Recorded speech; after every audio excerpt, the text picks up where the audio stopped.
We are in Torah Yud Tet, Torah 19 in Likutey Moharan.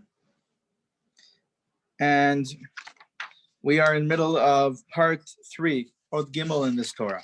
This Torah is called Tfilah Lechavakuk. And Rabbi Nachman is explaining to us in this Torah the process through which we can come to a point of purifying ourselves, purifying our physical body, purifying our face, so that we are so pure and so clear that we are becoming like a mirror. And what does it mean that we become like a mirror? It means that we are in such a state of cleanliness, spiritual cleanliness, and that spiritual cleanliness is reflected in our face. Our face is also, our physical self is also spiritually clean. That spiritual cleanliness is experienced by looking at our physical face as well. Okay?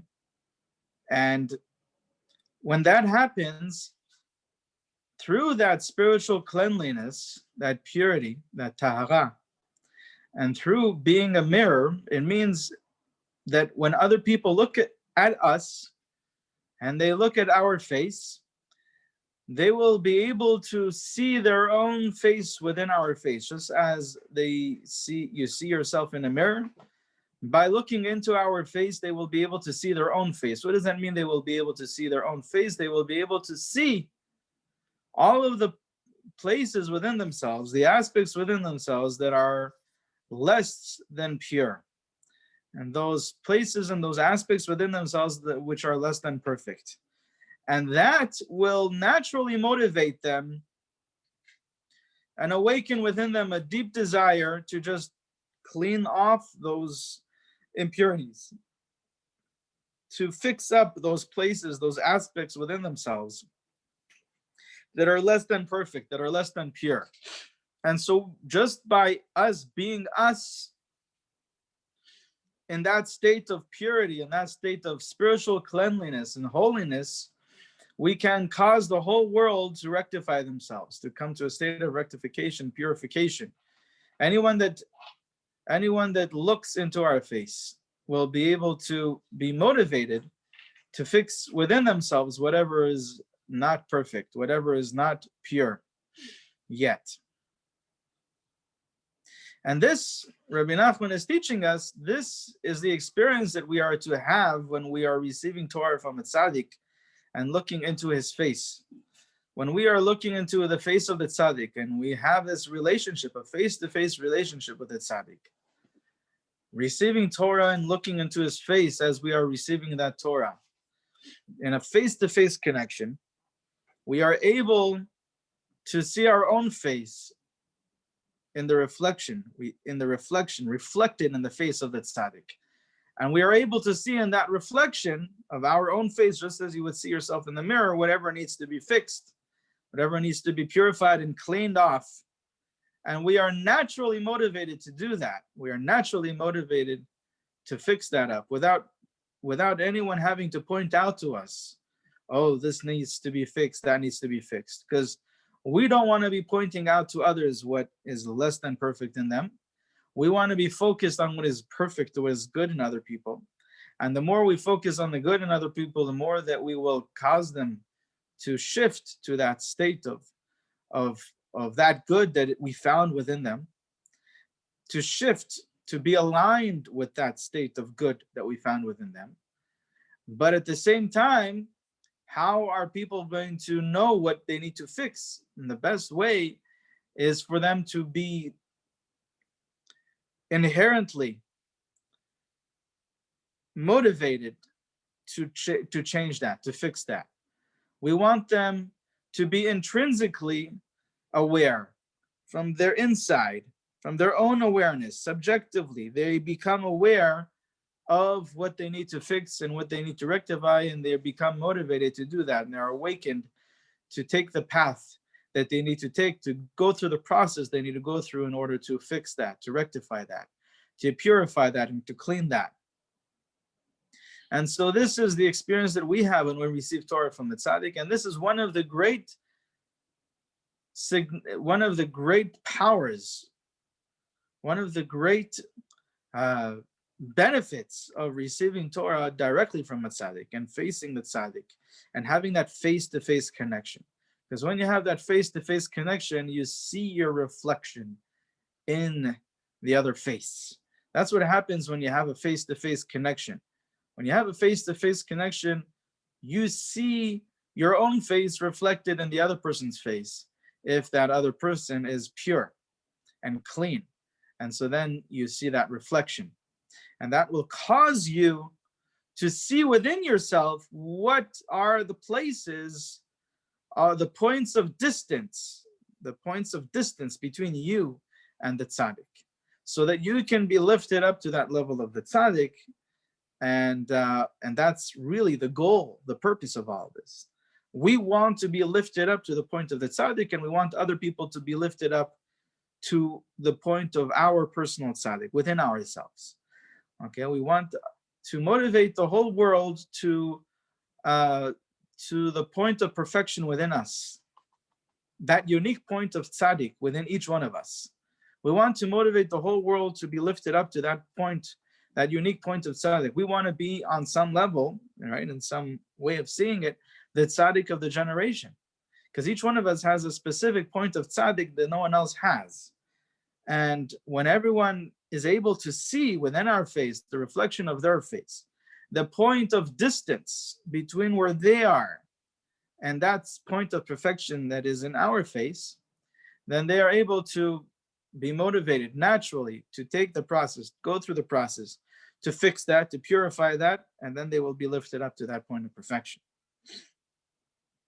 And so Rabbi Nachman explains to us this process of how to become a pure, clear mirror. He explains it to us through the understanding of the significance of the holy language, the spiritual significance of lashon hakodesh.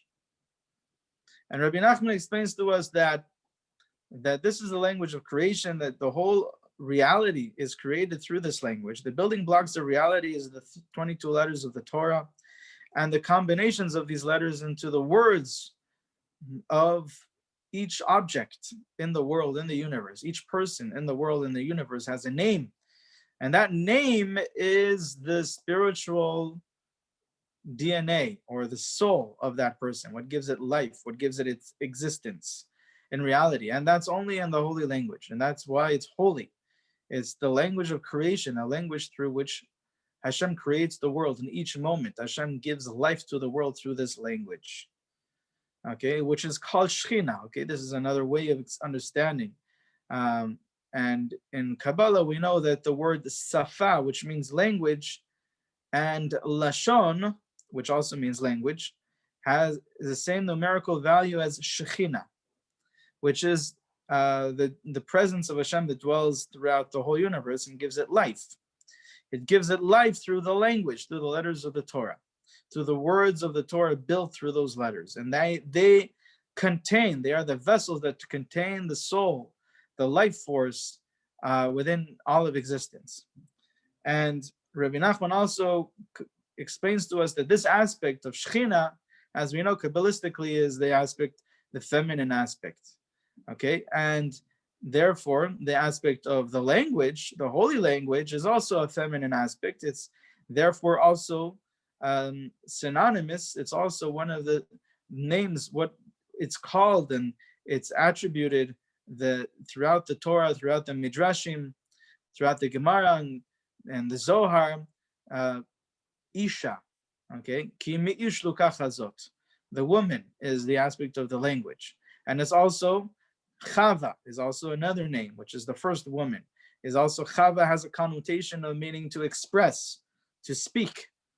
Laila lilayla yechavedat, right? One a night, every night speaks to the other night. Every night speaks to the other night, expresses and communicates with the other night. And so then Rabbi Nachman explains to us that, as we know in Kabbalah, in the Zohar, the Zohar teaches us that the Malchut, the Shechinah, the presence of Hashem that dwells in the darkness of this world, the Zohar says that her feet descend into the abyss, into the darkness of the klipot. That's what it means, that the presence of Hashem dwells in the darkness of this physical world, where people live their lives constantly denying the sovereignty, the existence and the sovereignty of Hashem, right? Which is an aspect of Ana Emlach, the expression Ana Emlach, very important expression to remember, because that's the description that the Zohar gives us for the 7 kings that ruled and died in the world of chaos, in the world of Tohu, that preceded this world. And their attitude, okay, their state of mind that caused them to come to that state of chaos was Ana Emlach. Every person wants to be the ruler of the whole universe, independent of everyone else, okay? And so when people in this world live their life in that way, they're denying the existence and the sovereignty of Hashem, of the Shechinah. And so that's in the Zohar compared to the 70 wolves that are surrounding the Shechinah. And they're trying to steal away her essence, her light, her sustenance that she receives from above. And they are also, the Zohar says that they are represented by the 70 nations of idol worshippers. Okay, so we're not speaking about the 70 nations. We're not speaking about people that are not Jewish. Okay, and people that are not Jewish that acknowledge Hashem as God. They acknowledge the Torah of the Jews, and they acknowledge this, and they fulfill the 7 mitzvot, the 7 commandments of Bnei Noach that Hashem gave to all of the nations, to the whole world, to all of existence. And those people are tremendously wonderful people, and they have a tremendous, wonderful place in the world to come, in the world of eternal bliss, right? And they are called Chasidei Umot HaOlam. And so we're not speaking about them when we're saying the 70 nations. We're speaking about the 70 forces of concealment, which are represented by 70 types of idol worship, which are the basis for the 70 officers, or the 70 angels. There are 70 sarim ma'ala, over the 70 nations of the world that live their life in denial of the Torah, that live their life in denial of Hashem, the one Hashem, as God, the God of the Jews, the God that gave the Torah to the Jews, as the ultimate one and only source of all energy, the only force in the whole universe. And so those 70 forces of concealment of idol worshippers are compared in the Zohar as to the 70 wolves, and they have 70 languages. And their 70 languages are, each one of them has a specific force of concealment within that language that conceals the light of the Torah. It conceals the light of Hashem throughout the world in a specific way. Okay, and Rabbi Nachman tells us that each one of the 70 languages has a specific negative character trait, belief system, state of mind, attitude, and certain actions, okay, which are associated with that language, which are infused within that language, that people who speak that language can easily fall into that darkness.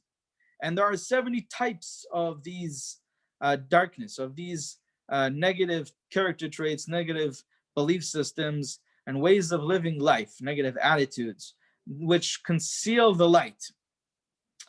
And the Safa, the lashon hakodesh, the holy language, it causes that darkness of all the 70 languages to fall away. And that makes sense. We explained yesterday that when you shine the light into the darkness disperses. And so if the klipa is only a force of concealment, because its whole energy, its whole existence is the concealment of the light. So as soon as the light is revealed in that place, in that darkness, so the concealment ceases to conceal. It ceases to exist. And that's why Rabbi Nachman, this is how he explains the words of our Chachamim in the Gemara and the Midrash, lashon nofel al lashon, right? Which means literally, a language falls in place in the face of a language. Okay? And so that means that all the 70 languages, their force of concealment, their force of negativity, falls in the face of revelation when that light is revealed from the lashon hakodesh, from the holy language. And then Rabbi Nachman explains to us that there is one force of concealment, one negative character trait, a negative attitude or way of living. Okay, and it's a whole belief system, it's a whole perspective on life that is connected to this tendency. And this whole system is the negativity and the darkness and the force of concealment, which includes within it all the darkness of all the 70 nations. And so there exists a certain darkness, a certain concealment, a certain way of living life, a certain attitude, belief system, actions that are involved that come from that way of living, and that darkness and that inner state is it's so dark, and it's so such a powerful concealment that it is including within it the concealment of all the 70 languages, all the 70 nations, and therefore we must recognize how we can free ourselves from that darkness. And what is that darkness that includes the darkness of all the 70 languages? All the negative attitudes and negative ways of living are included in it. It's the burning inferno of the lust for immoral sexuality, immoral sexual relationships, immoral sexual actions. Okay, that's called ta'avat niyuf. Isha medura shel ta'avat niyuf. Right? The burning inferno of this lust for immoral sexuality. And that includes the darkness of all the 70 nations. And if we said that all the darkness, the concealment of all the 70 languages falls away and dissolves in the face of the holy language, so that means that this darkness that includes the darkness of all the 70 languages as one, also falls away and dissolves in the face of lashon hakodesh. So I'm going to just read a piece of Zohar that has to do with this, and has to do what we're going to see coming up in this piece in Likutey Moharan. The Zohar is in Chelik Bet, in the second part of the Zohar, Daf Resh Gimel Amud Aleph, page 203, the first side of the page. And it says like this. I'm just going to read the Hebrew translation of this piece in the Zohar. On Friday, when it becomes close to the evening, becomes close to Shabbat, Friday afternoon, close to the sunset. Az kochav echad mitorer umeir mitzad tzafon.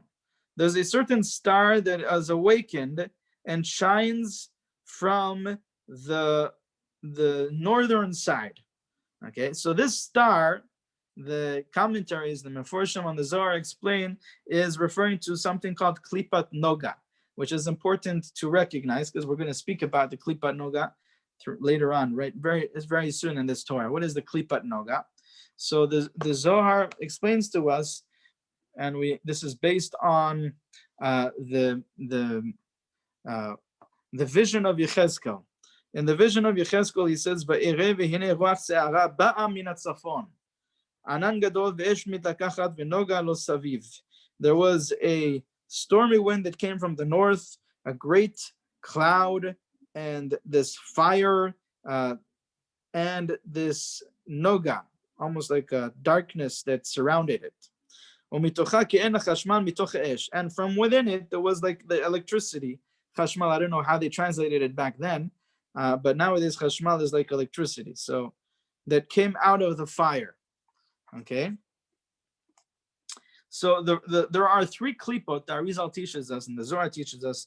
There are three klipot which are absolute darkness, complete darkness. Their whole makeup is 100% klipa, and they are called. First one is Wach Se'ara, the stormy wind, Anan Gadol, the great cloud, Ve'esh Mitlakachat, and then this fire that is this turbine of fire. Okay, and so these are the three klipot that are complete klipa. Then there's a fourth klipa that is in between those three klipot and the side of holiness, and that's called the Nogah, klipat Nogah. And the way the Arizal explains, and the Zohar explains to us, is that there are things in the Torah that we are prohibited from doing. Okay, like non-kosher food. Food that is not kosher it's part of the three categories of the complete klipa. And then you have food that is kosher, and it's permitted we can eat it, we can enjoy it. However, the Torah tells us to enjoy it in a certain way. The Torah tells us to enjoy it through holiness, with the right intentions, making a bracha, and connecting ourselves from the food, connecting our consciousness to Hashem. And so that food that is kosher is called klipat Nogah, because it's part of this world and it's permitted. And so it's not completely klipa. It's a mixture of good and bad. It's an equal mixture of good and bad. And when we make the bracha on the food, and when we eat it with the right intentions, and we eat it with that right state of consciousness, connecting ourselves to Hashem, we are lifting up the good that is mixed in with from the bad. We're lifting it up, and it is included in the side of holiness. Okay, and so that's the difference between the three klipot, which are complete klipot, and they represent all the lotases in the Torah, which are completely prohibited.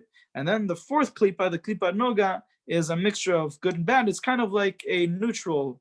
It's not absolutely neutral, but it's a mixture. It's a balance of good and bad, and it's in between the side of holiness and the side of klipa. And it's the first klipa, and our job really is to select and to lift up the sparks of good within that and bring it back to the side of holiness.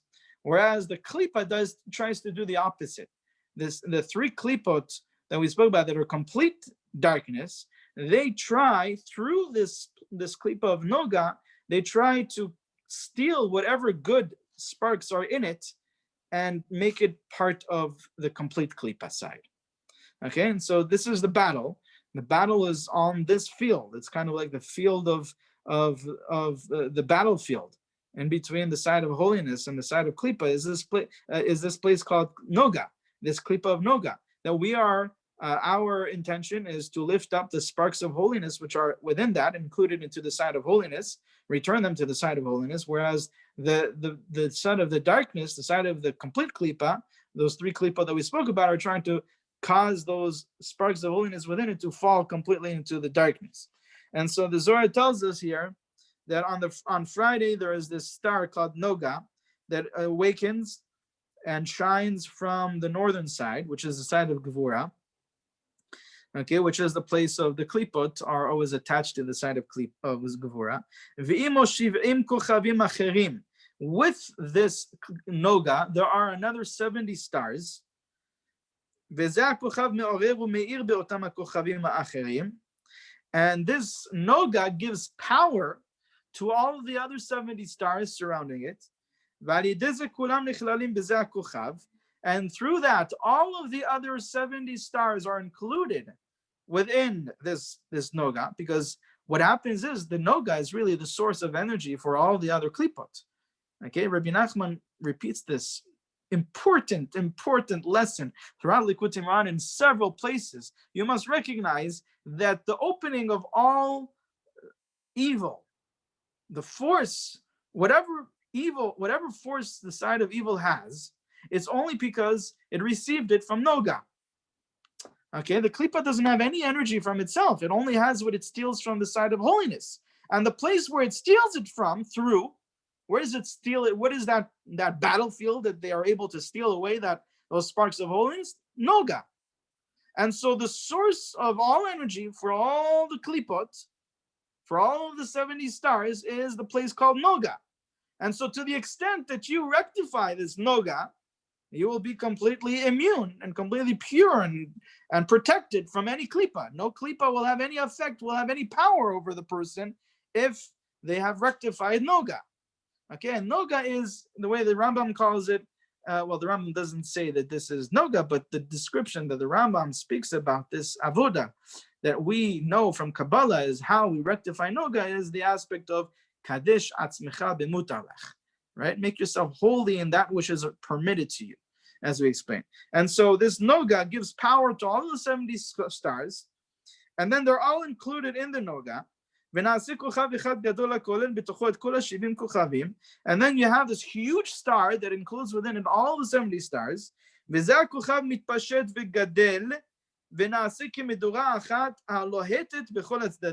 And this star increases and becomes greater and bigger and becomes more and more powerful, and it becomes like a huge burning furnace that is burning in all directions, from every side.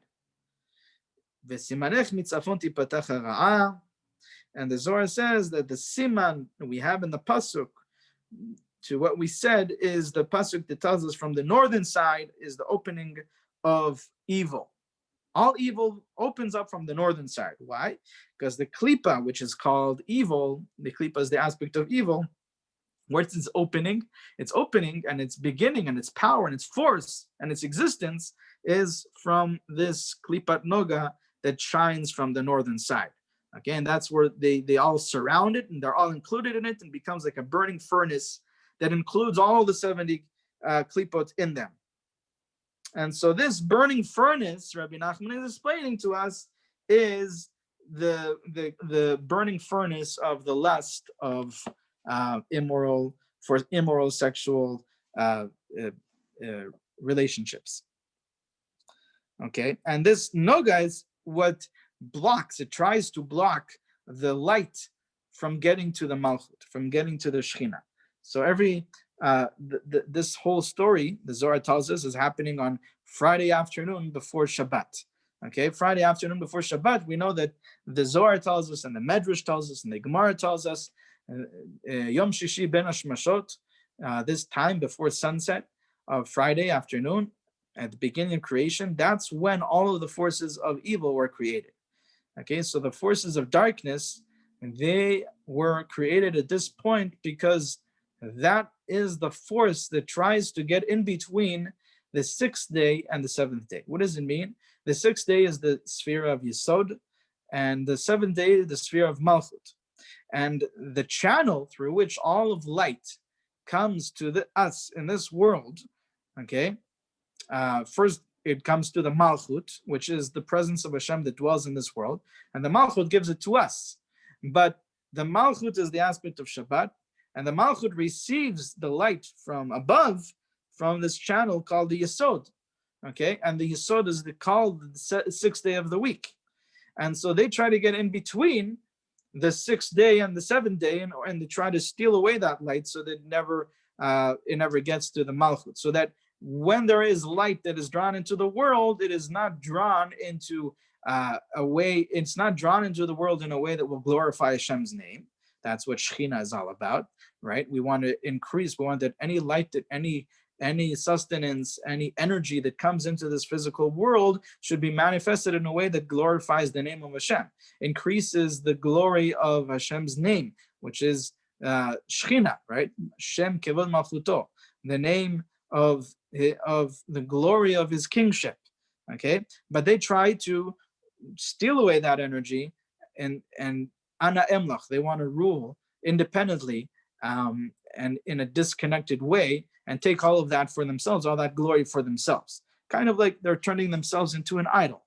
Okay, so some people that and that's what it is, that's what idol worship is, it's turning themselves into an idol, but then seeing that idol of themselves into this representation that they have in front of them. Okay, so this is the 70 stars that are included in one, the 70 klipot that are included in one, and this is the tava niyuf, and therefore that falls away in the face of the holy language. The holy language causes that darkness, even the darkness that includes all darkness, the tava niyuf, the lust for immoral sexuality, even that falls away and dissolves in the face of the holy language, in the face of the lashon hakodesh. And says Rabbi Nachman, v'zeh bechinat Hashmal chayot esh mimalelot. So Hashmal that we mentioned about the vision of Yecheskel, right? And he says there was this Hashmal that came out of the fire. Okay, so what is the Hashmal? The Hashmal, the Gemara tells us in Chagiga, Yud Gimel, page 13b, that Hashmal is an acronym for 3 words: Chayot, Esh, Mimalilot. It's made up of 3 words. Those 3 words put together make up the word Hashmal. Chayot, Esh, Mimalilot means the fire-speaking creatures. Chayot, Esh, well, it's really not just creatures. It's like a type of angel that is called Chayot, right? Chayot hakodesh. There are holy angels that are called Chayot, okay? And so these creatures, these holy angels, powerful angels, these are tremendously powerful angels that are called Chayot, and they're made of fire, and they are speaking, okay? That's what it means. Chayot Esh, these angels called Chayot, these creatures of fire, Mimalelot, that are speaking. So the word Mimalelot in Hebrew means 2 things. It means to speak, right? Like the simple translation of this word, of this pasuk, is to speak. Chayot esh mimalelot, these fiery creatures that are speaking. But there's another meaning of this word, another connotation in this word that we see used in many places in the Torah, even in Halacha, even in the Rambam, even Shulchan, okay? And malelot or melilot, limlol, also means to destroy and to cancel out and to dissolve, okay? To break up and dissolve. And so Rabbi Nachman explains to us, based on that connotation, this what we said right now. And he says like this: Chayot esh bechinat Chavah, isha, haynu bechinat lashon hakodesh, she'al yado mitmalel u'mishtaber esh hamedura של 70 כוכבים, וזה bechinat mal mechashmal, שהם בחינת מדורה של 70 כוכבים, שנתמלל ונתבטל על ידי לשון הקודש, כאשם זה נקרא לשון הקודש, כי כל מקום שאתה מוצא גדר ערווה, אתה מוצא קדושה. So says Rabbi Nachman that Chayot Esh, Chayot sounds like Chavah. And actually the Torah tells us, right? Chaya, Rashi explains to us from the Midrashim that Chavah is really just, the meaning of the name Chavah is Chaya, right? That she gives birth to, she gives life to her children by holding them in her womb and giving life to them, nurturing them and giving birth to them. So the word Chavah, the meaning of the word Chavah is Chaya, gives life to, okay? And so Chayot Esh, it's what? It's the Chavah, okay, which is the aspect of this holy fire of the holy language, which is called, the holy language is the aspect of Shechinah, which is called the feminine aspect, which is called Chavah, and it's called Isha, right? The woman of valor is the physical representation of the Shechinah, of the presence of Hashem in the physicality of the world, right? And so Chayot Esh is Chavah, it's the holy language. And through the Chavah, through the holy language, Mimalelot.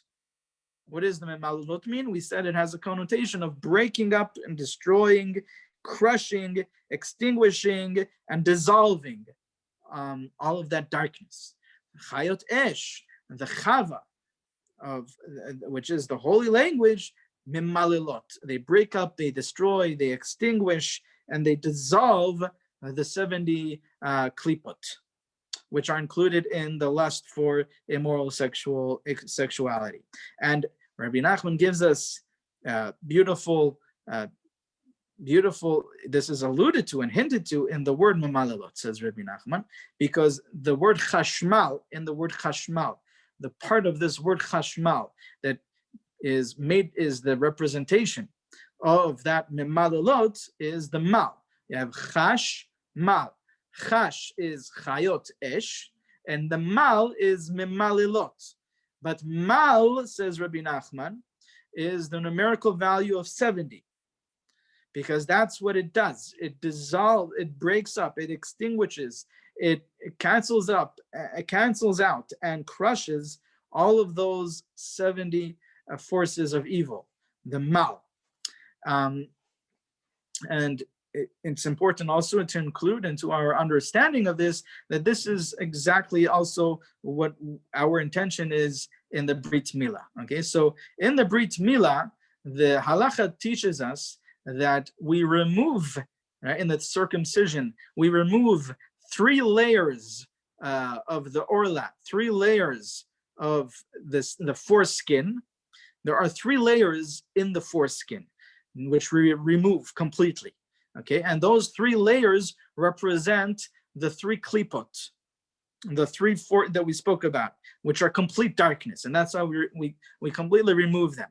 And then there is a 4th layer of skin that we don't completely remove, but we pull it apart and we pull it to the sides so that the Brit milah is revealed. And so that is what we're doing. Really, what we're doing in that 4th layer of the foreskin is that we're only separating the good from the bad, so that it's no longer, the part that was covering up the good is no longer concealing it. And that's called priya in the Brit milah. That's the process of priya.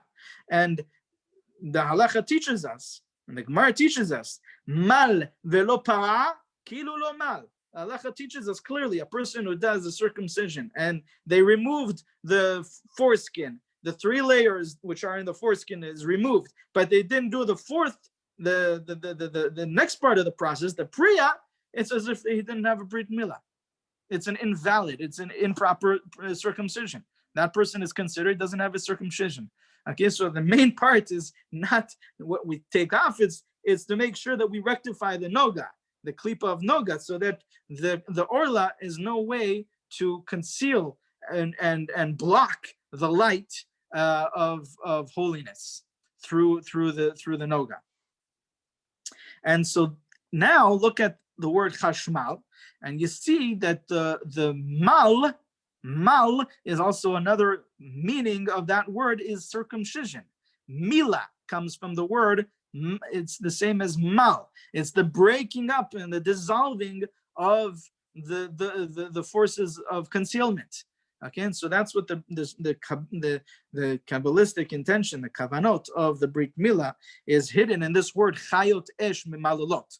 And that's why there's also a tremendous, powerful connection between as the Zohar teaches us, Chazal teaches us, it's all throughout the Torah in so many places, that there are 2 covenants, there are 2 Brit. There's the Brit lashon and Brit ma'or. There is the covenant, the way that we connect. We remove the darkness that surrounds our connection, and we create a deeper connection with Hashem, with the divine, through our mouth. Okay, and then there is a Brit, a covenant, a connection that we go through a process of removing the darkness and creating a deeper connection with the divine through the circumcision in the body. And these are 2 types of Brit, and they are both needed.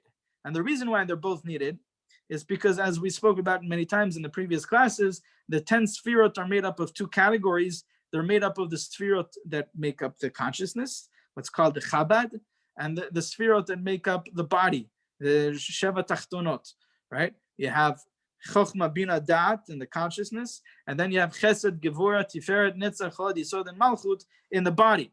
And so in the first category, you have to have a covenant, a Brit, which would mean that we go through a process of eliminating the darkness, the blocks, and reconnecting in a deeper way to Hashem through the Brit lashon, through our speech, our language. And then in the body, Also, we have to go through a process of rectifying the vessel of the body, removing the blocks, and creating a deeper connection with Hashem through our body, and that's through the process of the circumcision that we do in the Brit. And so Rabbi Nachman is explaining to us here in this Torah that these, well, we know that they're both connected, and we see this throughout Likutey Moharan, we see this throughout the Zohar, throughout Kabbalah and Hasidut. It's all over the Torah, the connection between the two.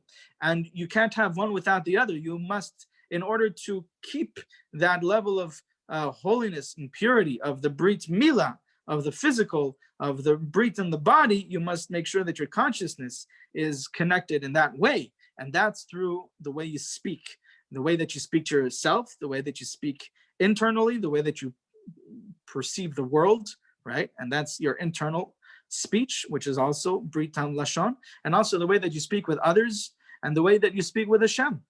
Okay, so that's all in the speech. It's the connection. These are two types of connection. There's a connection of consciousness that happens through your speech, and then there's a connection of bodies that happens through the Brit Hama'or. And both of them, on both levels, we eliminate the blocks, darkness, the concealment, and we connect to holiness from both levels. And so that's the Hashmal that you have, the Chayot Esh, the holy language that mimalilot, that breaks and extinguishes the darkness of the mal, of the 70 nations, the numerical value mal, 70, of the 70 nations of idol worshippers, the 70 stars, the 70 stars, the 70 stars of mal. And this is the secret of milah, which is also milah means also the words, okay, the language, and it also means the circumcision. Okay, and so all of this is included in the secret of this word, Hashmal, the Chayot Esh Mimalilot. And we'll see more about this, Bezrat Hashem, in the next class.